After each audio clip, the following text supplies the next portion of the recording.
ॐ मङ्गलम् ओङ्कारमङ्गलम् ॐ मङ्गलम् ओङ्कारमङ्गलम् गुरुमङ्गलम् गुरुपादमङ्गलम् गुरुमङ्गलम् गुरुपादमङ्गलम् ॐ मङ्गलम् ओङ्कारमङ्गलम् ॐ मङ्गलम् ओङ्कारमङ्गलम् गुरुमङ्गलम् गुरुपादमङ्गलम् गुरुपादमङ्गलम् गुरुपादमङ्गलम् बोलिए श्री सद्गुरुनाथ महाराज की जय।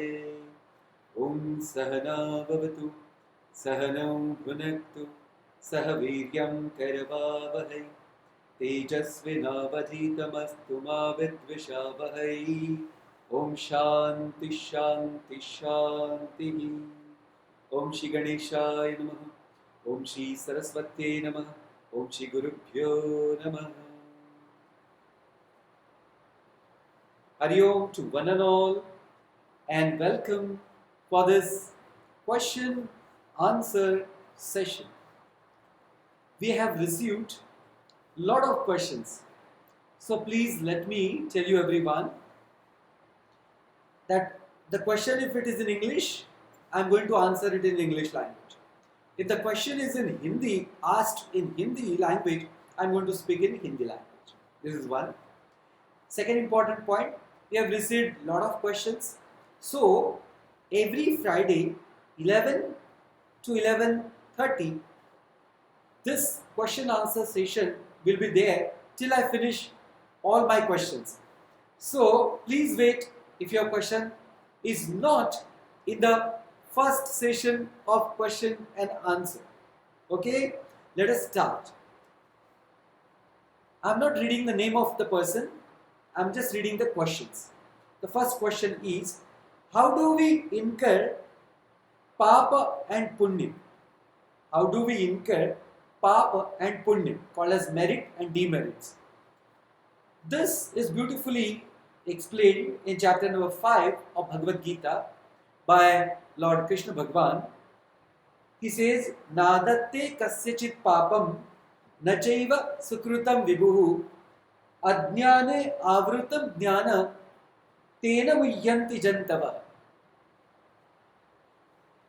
The first and foremost, one has to understand what is called as papa, that's called as demerit, and what is called as punya, called as merit. See,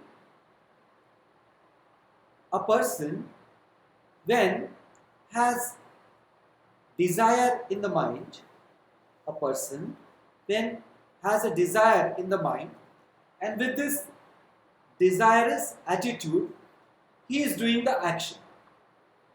First point, this person is doing action with desirous mind. Now he wants to achieve a specific result. He wants to achieve a specific result. So he has two options. The first option is to do all actions as per dharma, as per the rules and regulations of the scriptures, dharma.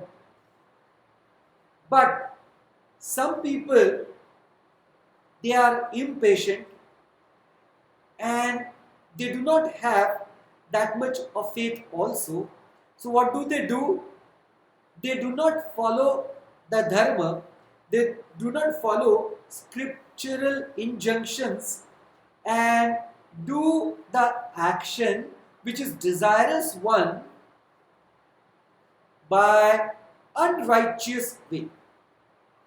So the action which is done with desirous attitude but unrighteously, that point, whatever result comes, it is called as demerit, because a person has not correctly understood the scriptural injunctions or not followed the scriptural injunctions, and because he is so desirous for a specific result, so he has used unrighteous means for the result.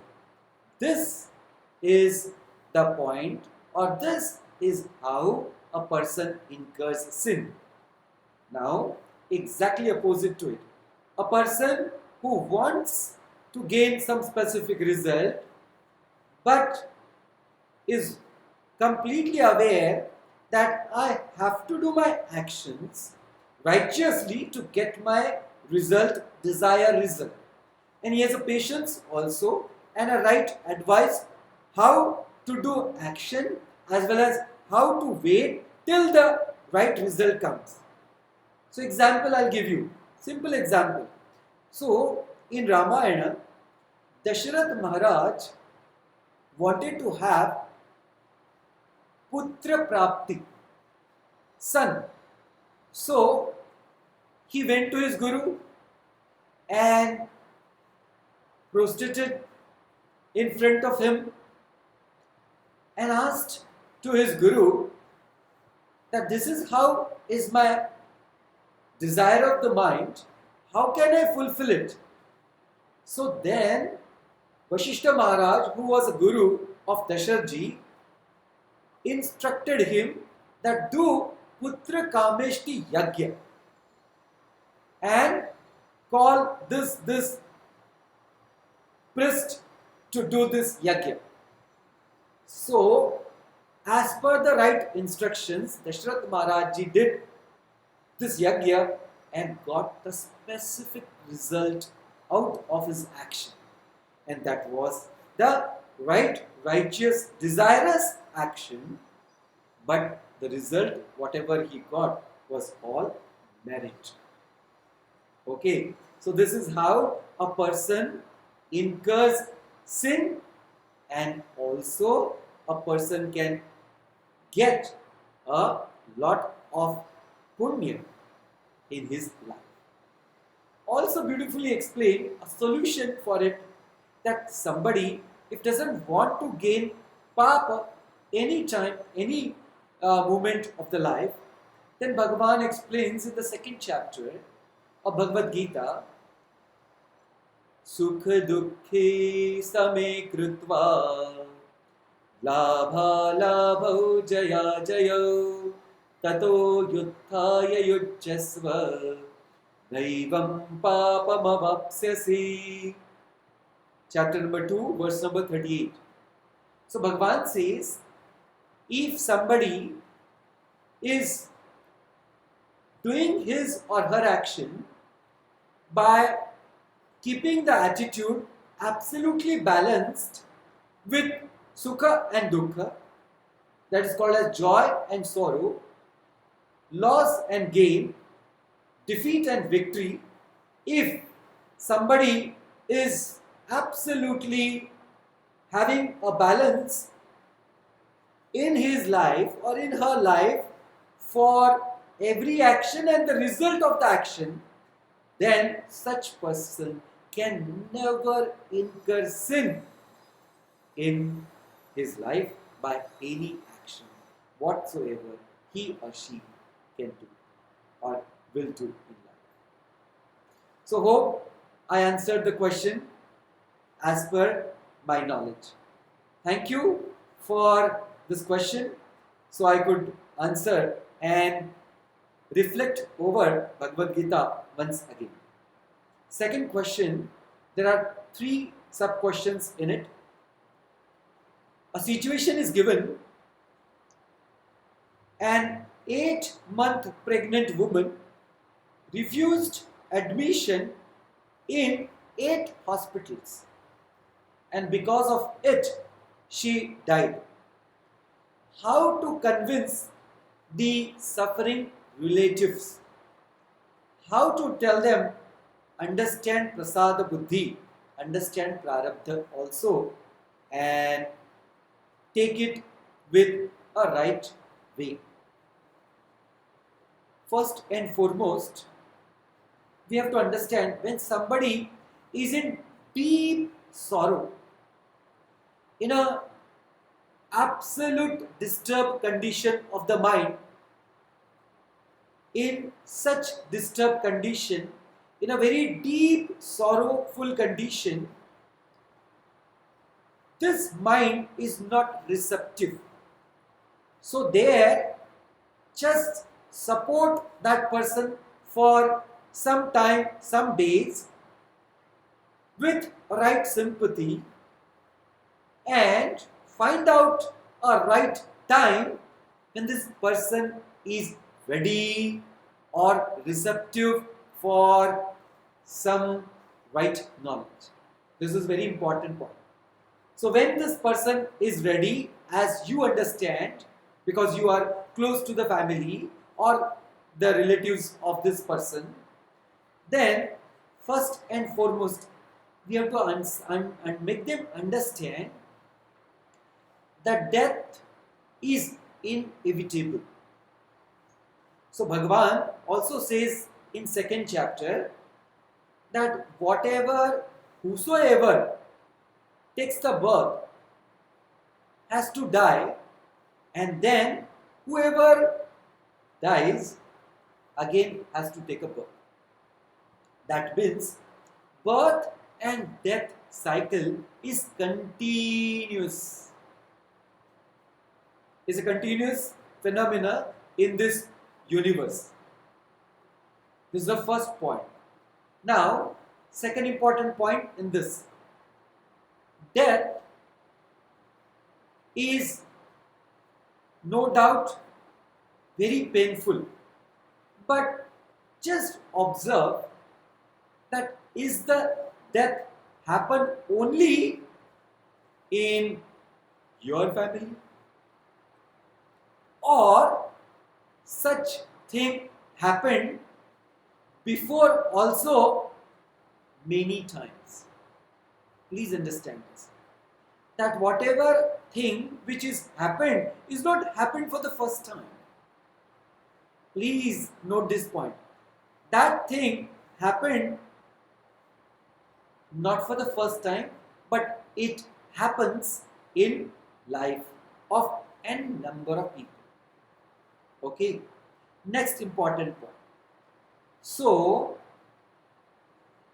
if you want some justice, then with right advice, right technical advice of a lawyer, you can get the justice. Okay, this is one. But the spiritual aspect of it now I am going to discuss. Spiritual aspect is the first point, a very Vedantic concept. Cause and effect. We have to make that person understand, or the family understand, that cause and effect is the substratum for everything which is happening in this world. Without the cause, there cannot be effect. Without the cause, there cannot be effect. So, effect can be seen, but the cause is very subtle. Effect can be seen, but the cause is very subtle. Now, how to explain it? See, here we can understand that if somebody is having a temperature, body temperature, so you can easily understand by touching the body of that person, but you cannot understand what is the cause of this temperature. So see, effect you can see, you can feel, but the cause of it is not known immediately unless and until you do lot of tests and so on. So that is called as diagnostic method. So with the right diagnostic method, we can find out. So coming to the point, we must know that the cause is subtle. So here also, they all must understand that effect is no doubt the death, but cause is very, very subtle. And if you keep asking this cause, why, it has actually no answer on transactional level, because there is nothing which you can just pinpoint it transactional level. So the spiritual answer for this is every effect has a cause, and that is subtle. So that means a death has also a cause, and that subtle cause is called as prarabdha. What is called as prarabdha? Our own lots and lots of karmas which are unfulfilled. They are there in sanchita karma. An account we can understand as a sanchita karma. So accumulated karmas of n number of lives, that karmas are called as sanchita karma. From the sanchita karma, one set of karmas, they fructify and we get this body. So in this prarabdha karma, which is this body as a prarabdha, it has good, bad and good, bad mixed karmas. So therefore, the cause of the death is because of her prarabdha, which no one can pinpoint. Another, how to take it as a prasada buddhi. See, we all have received good and bad results in our life n number of times. But we all have to understand that when something bad happens, we immediately ask the question, why it is to me? But we do not ask this question when something good happens to us. Hope you will appreciate. So, we have to understand that as good thing happens to all of us, so the bad things too, because they are effect of our mixed karmas of n number of past lives. So this is how we should be able to understand. Therefore, take with prasada buddhi that it is a result given by Almighty, who is a controller of the universe, and he is impartial. He is impartial. He is not partial at all. That much faith we all must have. And one who has such a good faith will never understand that this Almighty can do injustice to me or anyone around us. So please note it. Next question.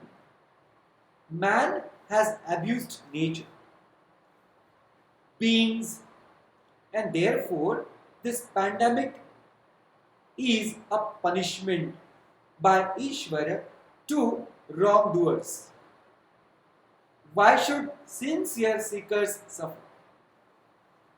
Now, my dear, please understand, in this context of prarabdha, there is called as samashti prarabdha and there is called as vyashti prarabdha. Vyashti means individual prarabdha. Prarabdha means our own past karmas which are giving effect to us in this life. And next important point is samashti prarabdha. Individual prarabdha and samashti. Individual is vyashti Samashti is total prarabdha. So, now I am giving one example, like if a storm comes with a very high speed, so what happens with that storm? Lot of damage happens to n number of things and beings too. Now I am asking one question. If a cow is standing or a buffalo is standing in a cow shed or buffalo shed, that buffalo, that cow has not done any wrong to anyone in that life of a cow's and buffalo's life. Yes or no? So, still that cow and buffalo suffers. So, understand, every jiva, maybe in human body or any other animal body, they are connected to each other by this samashti prarabdha. Another example, small example to make it more clear, that when a dog, a pet dog is there in someone's house, and that dog is giving so much of joy to everyone, just a small puppy which gives so much of joy to everyone, but the same dog when grows old, then at the last stages of this dog which are very critical, and then this dog dies and everyone suffers. Just imagine how a dog is related to everyone in the family. This is called as a dog's individual prarabdha, that is called as the death of the body, and the samashti prarabdha is everyone was connected to that dog alone, and because of that there is joy and sorrow both. In the same way, we all are connected to each other. Maybe in different countries we live, but we all are connected to each other. Therefore, the effect of action can be such which can affect the whole universe too. Like global warming is one of the example where we can understand that everyone is not doing wrong, but they also have to suffer because of the wrongdoings of someone. That means the prarabdha of some set of people connected to the totality. Another simple example of Delhi. See, we have a Jamunaji here, and everyone is just putting all sort of industrial waste and whatnot into the Jamunaji. So what happened to the Jamunaji water? The oxygen content is reduced to so much that there cannot be a life inside. So the fish and all other aquatic animals which were there, they suffered because of our own action. They have not done anything wrong in this life, but because of their wrongdoings in the past life, they have to suffer in this life. In the same way that we all, even though it is not our action, but we are all connected. Like Bhagavan says, Matta parataram nanyat kinchidasti dhananjaya mai sarvamidam protam sutre manigana iva. Like everyone are woven in one thread. One thread. So therefore we all are connected. Therefore our actions do affect in totality. Okay, one more question, we'll take it up. It's in Hindi. जो नास्तिक लोग होते हैं वो भगवान को नहीं मानते पर जीवन में अच्छा सामाजिक कार्य करते हैं, लेकिन ऐसे लोग खुश होते हैं क्या? ये प्रश्न है। तो अभी मैं समझाता हूं। जो नास्तिक लोग हैं, जो भगवान को विश्वास नहीं करते हैं, पर आपने लिखा है वो अच्छा काम करते हैं। अभी अच्छा काम करना यानी क्या, पहले ध्यान में रखना। अच्छा काम करना यानी राइचियसली यू डू एवरीथिंग, यानी सब कुछ आप अच्छे से धर्म से करो। और धर्म यानी क्या है कि सारी की सारी आपकी जो भी एक्शन है और एटीट्यूड है वो पॉजिटिव होना जरूरी है। तो यहाँ इस प्रश्न से हमको पता चल ही रहा है कि इसके एटीट्यूड पॉजिटिव है, बिकॉज सामाजिक अच्छा कार्य कर रहा है, लोगों को मदद करने की इसकी इच्छा है, इसलिए इसके एटीट्यूड अच्छे होने से इसका जो मन का स्टेट है वो पॉजिटिव होने के लिए, पॉजिटिव होने से वो अच्छा काम कर रहा है। और जो भी अच्छा काम करता है उसको एक दिन अच्छा रिजल्ट मिलने ही वाला है, और इसलिए वो खुश जरूर रह सकता है। तो लेकिन ऐसे लोग खुश होते हैं क्या? हाँ जी, they can be happy because happiness is related to your action, and transactional level the happiness is related to the state of mind. व्यवहारिक स्तर पर जो हम सुख कहते हैं वो तो हमारे मन की स्थिति पर निर्भर होता है। तो इस व्यक्ति का मन तो पॉजिटिव है और पॉजिटिव होकर उसने एक्शन की, इसलिए उसको खुशी मिल सकती है जरूर। दूसरा प्रश्न है इन्हीं का, जो लोग भगवान की पूजा पाठ, श्लोक, आरती कुछ नहीं करते पर उनके मन में भगवान के प्रति बहुत श्रद्धा रहती है, मन से ही पूजा करते हैं, ऐसे लोगों के विषय में क्या आप कुछ बता सकते हैं? जरूर बता सकते हैं। एक सुंदर छोटी सी स्टोरी में बताता हूं।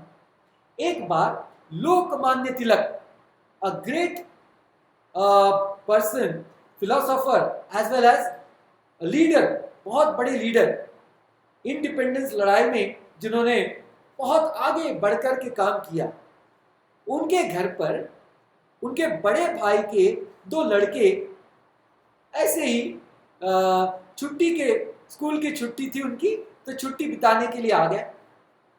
अभी दोनों भी स्कूल में पढ़ने वाले ब्राह्मण कुल के थे, तो यज्ञोपवीत हुआ था, रोज संध्या करते थे अपने घर पर। अभी आ गए लोकमान्य तिलक जी के घर पर। लोकमान्य तिलक जी कोई संध्या नहीं करते थे। उन दोनों बच्चों ने देख लिया, अपने यानी लोकमान्य तिलक के बड़े भाई के दोनों लड़कियों ने देख लिया कि देखो चाचा जी तो कुछ नहीं करते। उन्होंने अपने जाकर पिताजी को बताया, देखो आपके भाई जो इतने पढ़े लिखे हैं, जो इतना नाम कमा चुके हैं, वो कुछ नहीं करते हैं, हम क्यों करें? हम भी नहीं करेंगे आज से।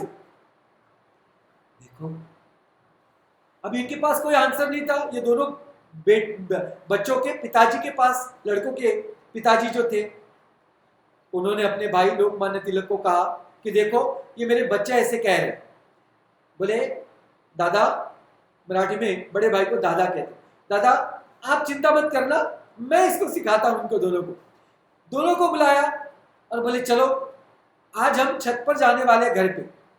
तो छत पे गए, और छत पे गए तो लोकमान्य जी की एक रूम थी, कमरा था नीचे ग्राउंड फ्लोर पे, उसके सामने बड़ी एक लाइन लगी हुई थी, कतार, और कतार में लोग खड़े हुए थे। तो उन्होंने कहा देखो बेटा, ये जो सारे लोग खड़े हैं ना, ये कुछ ना कुछ तकलीफ में है, इनको कुछ ना कुछ परेशानी है, और ये मेरे पास आते हैं और मैं अपने पूरे कैपेसिटी से इनकी परेशानियां दूर करने का पूरा प्रयत्न करता हूं, और वो बहुत खुश हो जाते हैं। तो ये जो सारे इतने लोग खड़े हैं, मेरे लिए ये सब नारायण है, भगवान है। और मैं इनका काम कर रहा हूं, तो ये काम जो है मेरी पूजा है। अगर आप भी अपने जीवन में ऐसा करना चाहते हो तो आप संध्या करना छोड़ सकते हो। दोनों जो बड़े भाई के बेटे थे उनको बात समझ में आ गई। दूसरे दिन से उन्होंने अपनी संध्या शुरू कर दी। तो देखिए, ऐसा है कि जहां इस छोटी सी स्टोरी से आपको पता चल जाएगा कि हाँ जी, अगर भाव पूरी तरह से समर्पित है और दृष्टि भगवतमय है तो आपका हर एक कार्य पूजा है। फिर आप बैठ करके पूजा करें, पठन करें या न करें, आरती करें न करें, आपका जीवन तो भगवतमय वैसे भी हो। Thank you for being with us for this question answer session. The rest of the questions we will answer next Friday. Till then, be with you, be with your own right understanding, and do right actions. Once more, thank you, thank you, thank you. Om Purnamada Purnamidam पूर्णात् पूर्णमुदच्यते पूर्णस्य पूर्णमादाय पूर्णमेवावशिष्यते। ओम शांति शांति शांति। हरि ओम। श्री गुरुभ्यो नमः। हरि ओम। ओम श्री चिन्मय सद्गुरुवे नमः।